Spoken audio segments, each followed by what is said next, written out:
기적이 잘 일어나지 않는 시대에 우리가 살고 있습니다. 성경을 보면 구약 시대나 예수님 시대에 참으로 놀라운, 상상하기 어려운 기적의 이야기들이 많은데 오늘에는 왜 기적이 잘 보이지 않는가 우리들이 궁금하기도 합니다. 기적은 가진 자에게 일어나지 않습니다. 기적은 능력이 많은 자에게 일어나지 않습니다. 성경에 일어난 기적들은 가난하고 병든 사람들, 무능력하고 밟히는 사람들에 의해서 하나님의 사람으로 인정받지 못하여 고통받는 사람들을 향해 하나님께서 기적을 주셨습니다. 이스라엘 백성들이 애굽에서 종살이 하다가 해방되는 그 출애굽 사건, 출애굽 과정, 그거는 시작부터 끝까지가 기적의 이야기입니다. 모세가 바로 왕을 물리치는 10가지 재앙도 기적의 이야기고, 그들이 6월절 밤에 애굽을 탈출하고 홍해를 건너는 것도 기적 중에 기적이고, 또 이 백성이 하나님이 약속하신 가나안 땅을 향해서 가는 그 광야의 통과의 시간들도 기적의 연속된 그런 시간들이었습니다. 광야에서 그들이 먹을 것이 없을 때에 하나님께서 만나와 메추라기로 40년을 공급을 해주시고, 마실 물이 없을 때에는 심지어 바위를 가르고 물이 솟아나게 하시고, 마라에서는 쓴 독이 든 물을 하나님께서 정화시키셔서 그들이 먹고 광야를 통과할 수 있도록 그렇게 하셨습니다. 하나님께서 애굽에서 이스라엘 백성을 해방하셔서 약속의 가나안 땅으로 인도하실 때에 이스라엘 백성은 아무것도 할 수 없는 그런 상황이었습니다. 애굽의 종살이를 하면서 그들이 이 애굽의 바로 왕과 그 권력의 강한 세력을 어떻게 물리치고 거기서 자유를 얻겠어요?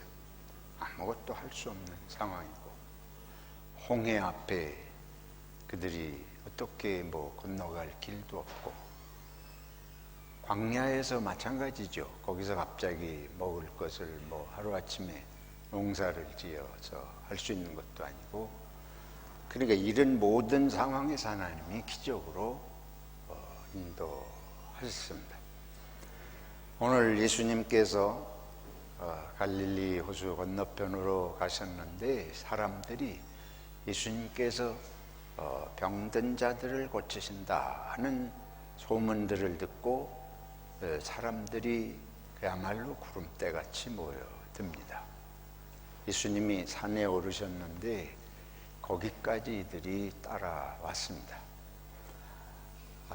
예수님께서 여기 보면 나중에 보면 5,000명이었다 그런데 그 많은 사람들을 보시고 예수님이 불쌍한 생각이 드셨습니다. 갈릴리 지역의 가난한 사람들, 그리고 많은 사람들이 병들어도 어디 가서 고침을 받을 수 없는 그런 참 극빈층의 사람들이 예수님을 찾아왔다고, 따라왔다고 이렇게 볼 수 있겠습니다. 하나님의 말씀을 예수님이 가르쳐 주시기도 하셨지만 이들이 이제 우선 때가 되어서 시장한 것을 보시고서 옆에 있는 제자 빌립에게 묻습니다. 이 사람들을 어디서 떡을 사다가 먹일 수 있겠느냐. 뭐 한두 사람도 아니고 수천 명이 되는 사람을 어디 가서 갑자기 떡을 사올 때도 없겠지만, 떡이 있다 그래도 그걸 무슨 돈으로 이 많은 사람을 먹일 수 있는 그런 돈이 어디서 나겠는가. 뭐 이런 묘로나 저런 묘로나 다 불가능한 일이에요. 불가능한 일이 뻔한데 예수님께서 빌립에게 어디에 가서 떡을 사다가 이 사람들을 먹이겠느냐. 아주 구체적이잖아요. 어디에 가서 떡을 뭐에다가 사다가 먹이려면 돈이 필요한데, 부채자들이 부자들도 아니고 돈을 쌓아놓은 것도 아니고. 그래서 빌립의 대답은 뻔하죠. 아니, 돈도 없지만 또 사올 것도 없지만 이 많은 사람들을 먹이려고 그러면 조금씩 먹을 거를 조금씩만 나눠준다고 해도 얼마가 필요하겠다. 200데나리온이 필요하겠습니다. 아시는 대로 하루의 품삯이 1데나리온이었다고 하니까 그 당시에 이 많은 사람을 조금씩 먹이려도 이렇게 엄청난 돈이 필요한데, 말인즉슨 돈이 없습니다. 사올 때도 없고. 근데 뻔히 아시는데 주님이 그렇게 말씀하시잖아요. 그러니까 오늘 성경에 아주 그렇게 기록을 하고 있습니다. 예수님이 자신이 어떻게 할 거를 이미 마음의 생각을 갖고 계시지만 빌립을 시험하려고 일부러 그렇게 물으셨다는 거예요. 그래, 이 표현 속에 예수님의 뜻하시는 바가 들어 있습니다. 예수님께서 기적으로 이 사람들을 먹일 생각을 하셨습니다. 이미 하셨는데 빌립에게 이제 이렇게 물어보신 거예요. 그 빌립의 대답이 뻔히 어떨 줄도 이미 아시지만 이제 이렇게 말씀을 하신 것이라고 할 수 있겠습니다. 자, 우리가 이 장면을 뭐 또 길게 설명하지 않더라도 이미 읽어서 우리 속에 이제 대충 이렇게 그림을 가지고 한번 생각을 해봅니다. 여기서 주님께서 우리들에게 보여주시는 삶의 의미가 무엇인가? 첫째로 우리가 생각할 것은, 하나님은 우리들이 굶주리고 헐벗고 고통당하는 것을 원하시지 않으신다. 우리가 고통할 때 주님도 고통하시고, 우리가 헐벗을 때에 주님도 마음이 아프신 것을 여기에 말씀하고 있습니다. 하나님은 이스라엘 백성들이 애굽 백성들에게 고통받을 때에 하나님이 그것을 원하시는 것이 아니십니다. 온갖 기적을 동원하셔서라도 고통받는 백성들을 해방시키셔서 고통에서 자유롭게 하시기 원하시는 것이 하나님의 뜻입니다. 우리 출애굽기를 보면 하나님께서 모세를 부르셔서 바로왕을 대적해서 하나님께서 이스라엘 백성을 보내기를 원하신다 하는 걸 가서 알리고자 할 때에 하나님께서 내가 이 백성의 신음을, 고통을 들었다, 그렇게 말씀하십니다. 하나님은 당신이 지으신 어떤 생명도 굶주려서 고통당하고 질병으로 고통당하는 걸 원하시지 않는 하나님이십니다. 인간이 처음, 하나님께서 사람을 처음 지으실 때에 복을 주시면서 생육하고 번성하라, 그거는 잘 먹고 잘 살고 건강하라는 말씀입니다. 생육하고 번성하는 길이 건강하고 잘 살고 뭐 그래야지 되는 거 아니에요? 근데 우리 하나님께서 이와 같은 축복을 주셨는데 오늘날도 인류가 얼마든지 잘 먹고 잘 살 수 있습니다. 없는 게 아니에요. 세계의 식량은 지금도 온 인구가 다 먹고도 남아 돌아갈 수 있을 만큼 생산이 됩니다. 문제는 인간이 죄악으로 타락한 이후에 인간의 본성이 이기적이 되어서 나만 먹는 거예요. 나만 먹는데 오늘 것만이 아니고 내가 죽을 때까지 내 거를 확보하고, 나 죽을 때만 아니고 내 자손 대대로 나는 먹을 거를 확보하고 싶은 게 우리들의 욕심입니다.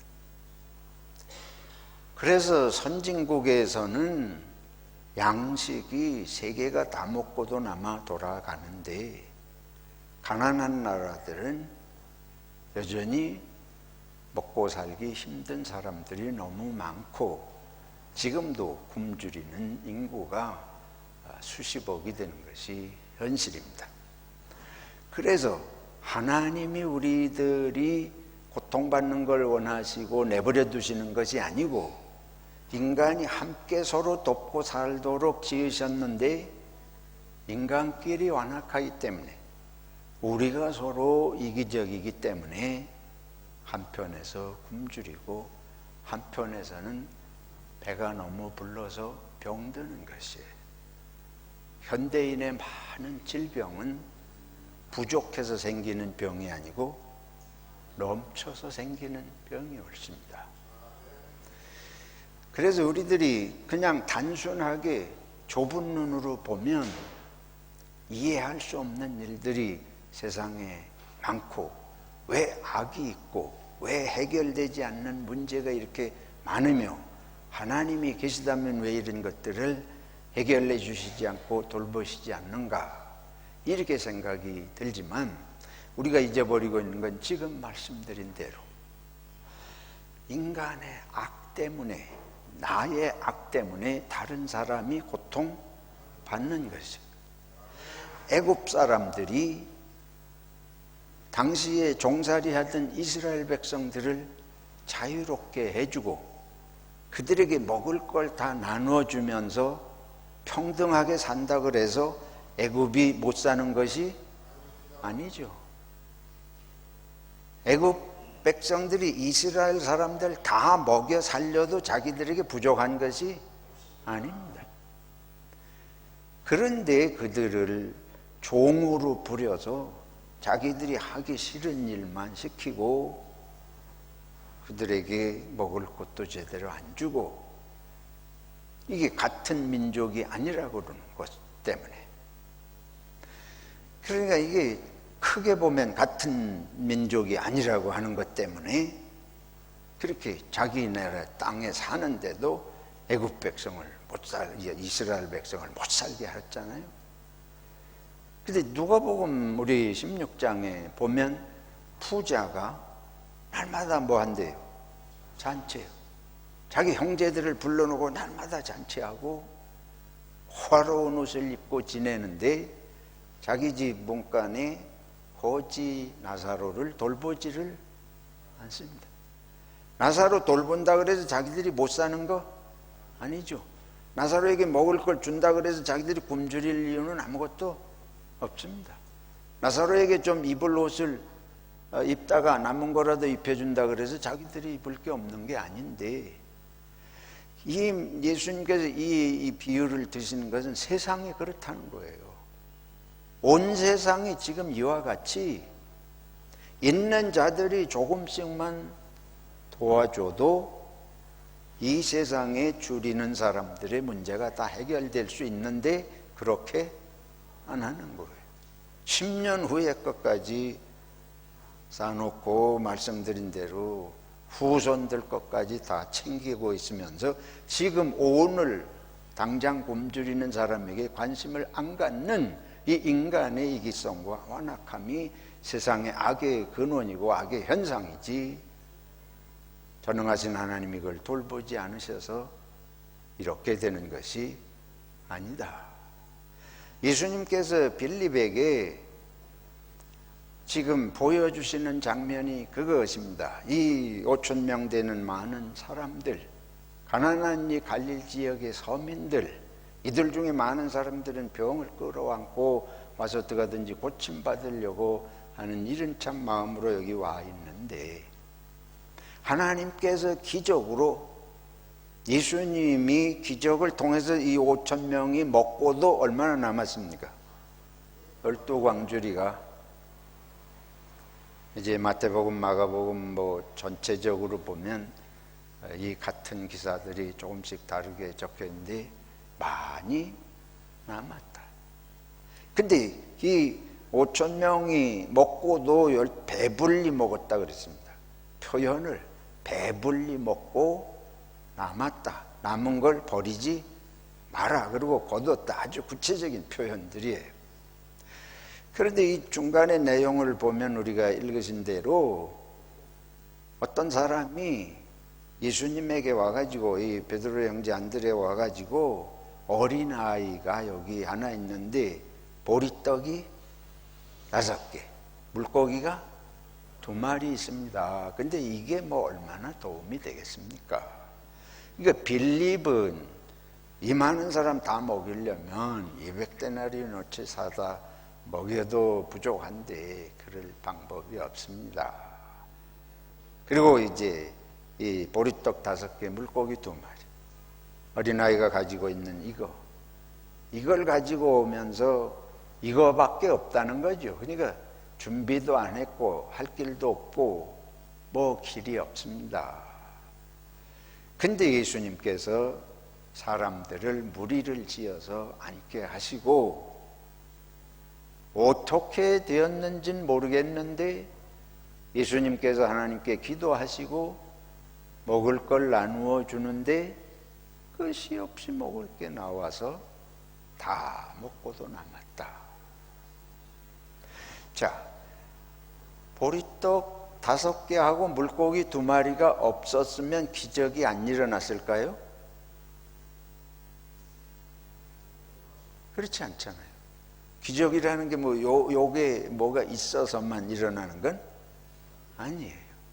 근데 이 장면에서 빌립에게 예수님이 물으신 뜻이나 이 보리떡 5개하고 물고기 2마리를 가지고 일으키신 이 기적의 스토리는 뭔고 하면, 이것은 이 인간의 모든 불행과 고통의 문제는 우리 인간이 서로 돕고 서로 나누지 않는 데서 온다고 하는 걸 보여주고 있습니다.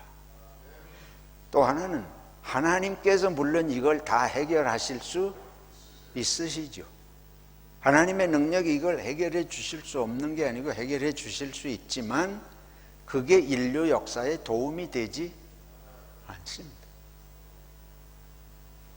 그래서 이 오병이어로 5천 명이 먹었다고 하는 이것은 우리 인간의 역사 속에서 정말 중요한 의미를 말씀해 주시고 있는 것입니다.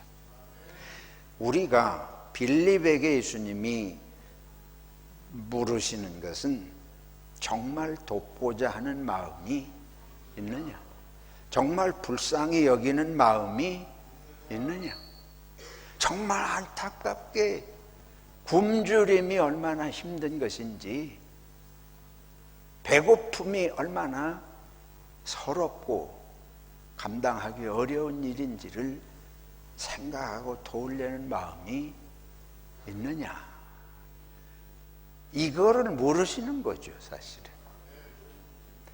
그리고 5개하고 2마리 가지고 5천 명을 먹이셨다고 하는 거는 도울 마음이 있으면 아무리 작은 것을 가지고라도 도울 마음을 가지고 내어놓으면 반드시 5천 명 아니라 5만 명의 문제라도 해결된다. 믿습니까? 각 사람이 그 마음을 품고 각 나라가 그 마음을 품으면 인류 세계의 모든 문제가 해결될 수 있을 줄로 믿습니다. 우리가 부자 나라들이 바닷속에 물고기 잡는 재주 기가 막히잖아요. 뭐 지금 이 세계의 어선들의 물고기 잡는 능력이 얼마나 발달했습니까? 근데 그렇게 많이 잡는 게 아니고 그거의 절반만 잡아서라도 세상이 나눈다 그러면 다 먹고도 남습니다. 양식도 마찬가지입니다. 한국은 지금 쌀이 남아가지고 쌀값이 떨어지잖아요. 그래서 정부가 그런 걸 사가지고 농민들이 쌀 농사 짓는 거를 이렇게 권장을 해야 될 판이에요. 시골에서는 쌀 농사 또 지어야 되니까. 그래서 이렇게 세계가 여러 가지 면에서 볼 때에 모지라는 것이 아니고 남는데 나누지 않는 인간의 이기심이 이것이 세상을 고통스럽게 하고 불행하게 한다. 하나님의 나라에서는 오늘 우리 아까 그 에베소서 읽었잖아요. 하나님은 우리가 구하거나 생각하는 것보다 더 넘치게 해주실 수 있는 능력의 하나님이신 줄로 믿습니다. 우리들에게 필요한 것은 이런 삶의 문제를 함께 나누려고 하는 마음입니다. 그래서 성령이 우리들에게 오시면 움켜쥐는 것이 아니고 나누는 마음이 생기게 하시는 줄로 믿습니다. 사랑은 나누고 싶은 마음입니다.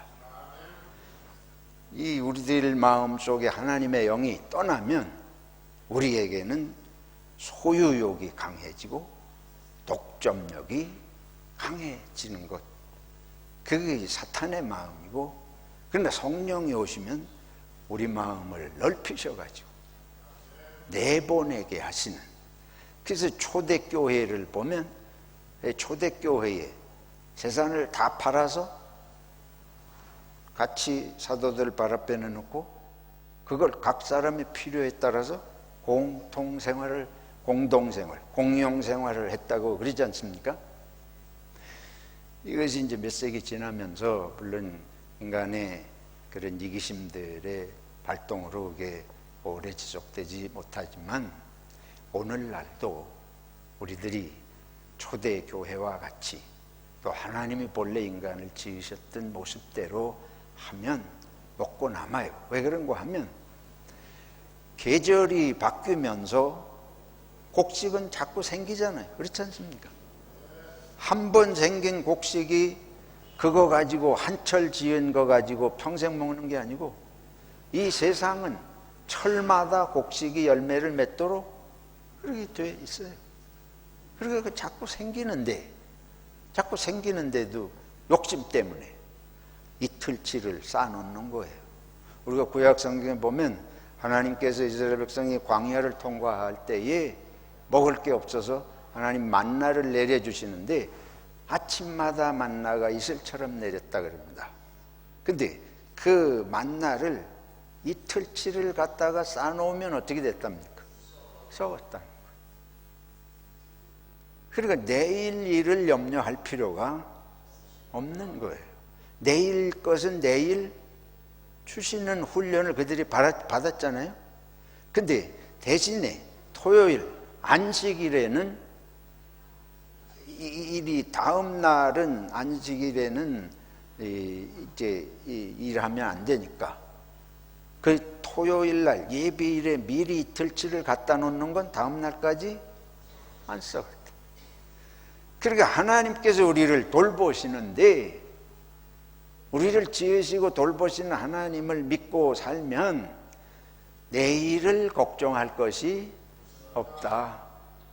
그래서 예수님께서 무엇을 먹을까 마실까 입을까 염려하지 말라 그러면서 뭐라 그러신 거면 내일 일은 내일 염려할 것이고 이틀치를 미리 염려할 것이 없다. 이건 이스라엘 백성들이 광야를 통과하면서 경험한 것을 예수님이 토대로 말씀하시는 것입니다.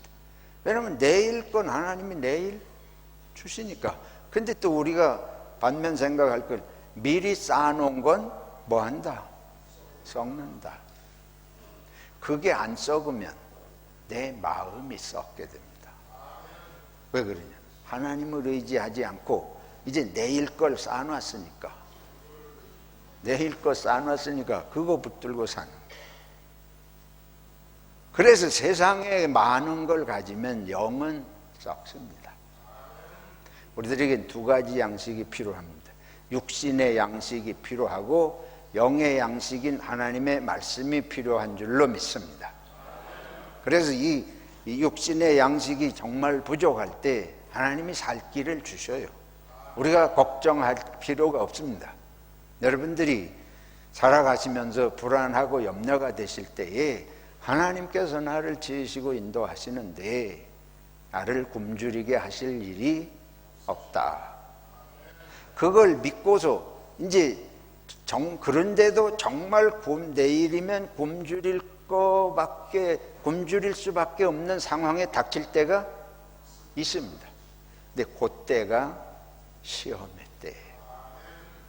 그때에 하나님을 정말 믿고 가느냐.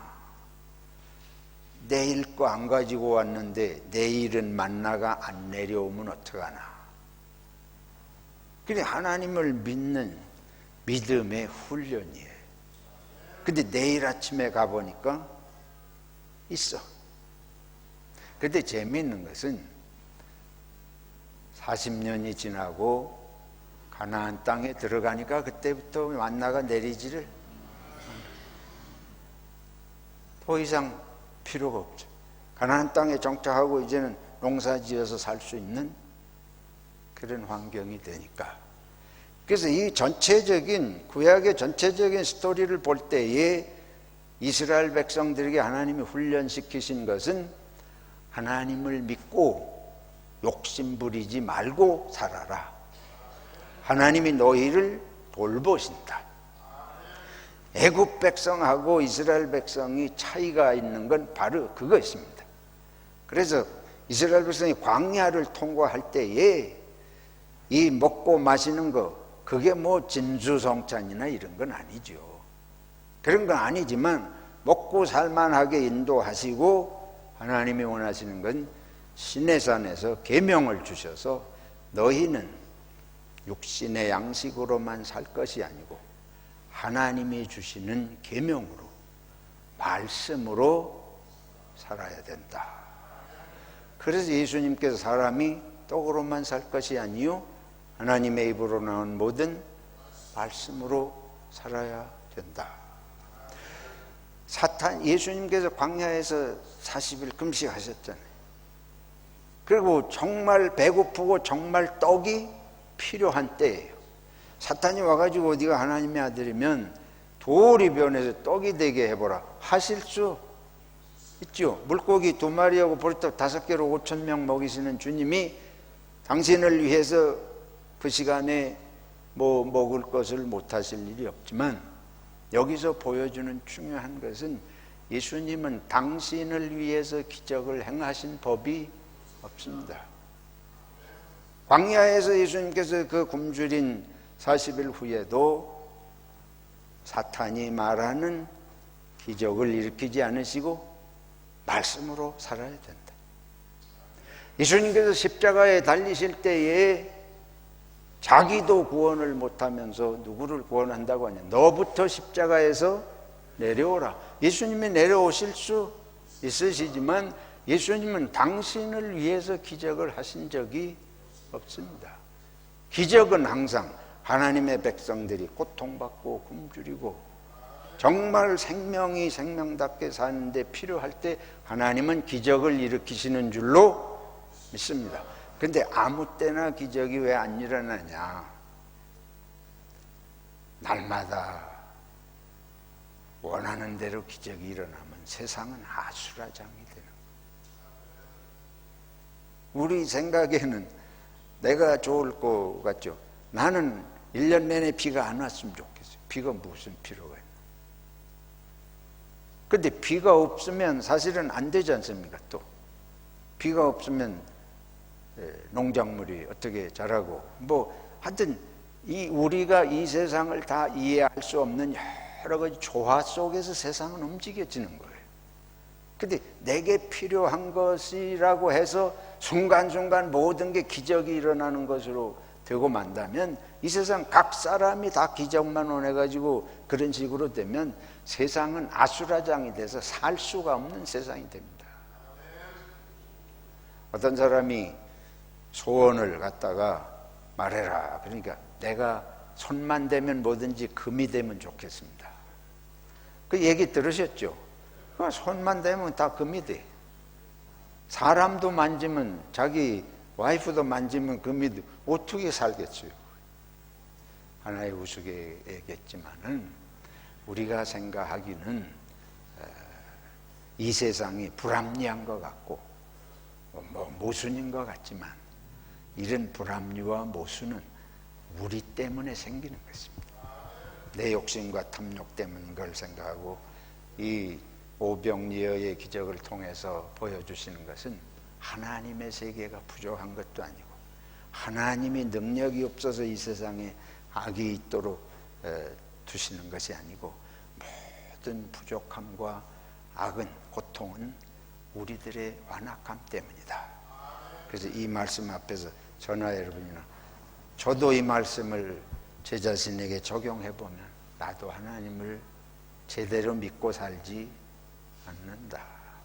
내 삶의 90%는 전부 인간적인 생각으로 살고 있다. 내 욕심으로 살지. 더 가지고 싶고 더 이름을 내고 싶고 더 권력을 가지고 싶고 세상이 다 그래서 능력 있는 사람 때문에 세상은 불행하고 권력자 때문에 세상은 불행하고 부자 때문에 세상은 불행하고 사실 이 세상은 뭐든지 가진 사람들 때문에 불행해요. 근데 그 사람들이 기적을 행하는 능력까지 받아보세요.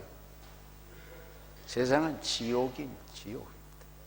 오직 하나님 한 분만 선하신 것을 믿고 하나님이 저와 여러분을 부르셔서 자녀로 삼으셨기 때문에 우리를 망하게 하지 않으실 줄로 믿습니다.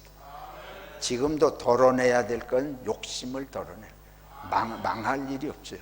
내 너무 많은 욕심을 덜어내는 것이 하나님 나라를 위해서 필요한 줄로 믿고 내일 일은 내일 염려할 것이요 한날의 괴로움은 그날의 족하니라. 그러면 우리가 할 일은 뭐예요? 너희는 오직 하나님의 나라와 하나님의 뜻을 구하라. 우리가 주 안에서 염려 없이 하나님의 뜻대로 살면 승리하게 하실 줄로 믿습니다. 하나님 아버지, 우리를 자녀 삼아 주셔서 감사합니다. 오늘까지 먹여주시고 입혀주시고 인도해 주신 것 감사합니다. 우리 속에 있는 많은 탐욕이 아직도 있는데 이것들을 비워내는 훈련을 하고 특별히 사람들을 긍휼히 여기고 불쌍히 여기며 나누는 마음이 커갈 수 있도록 성령님 도와주시옵소서. 예수님의 이름으로 기도하옵나이다. 아멘.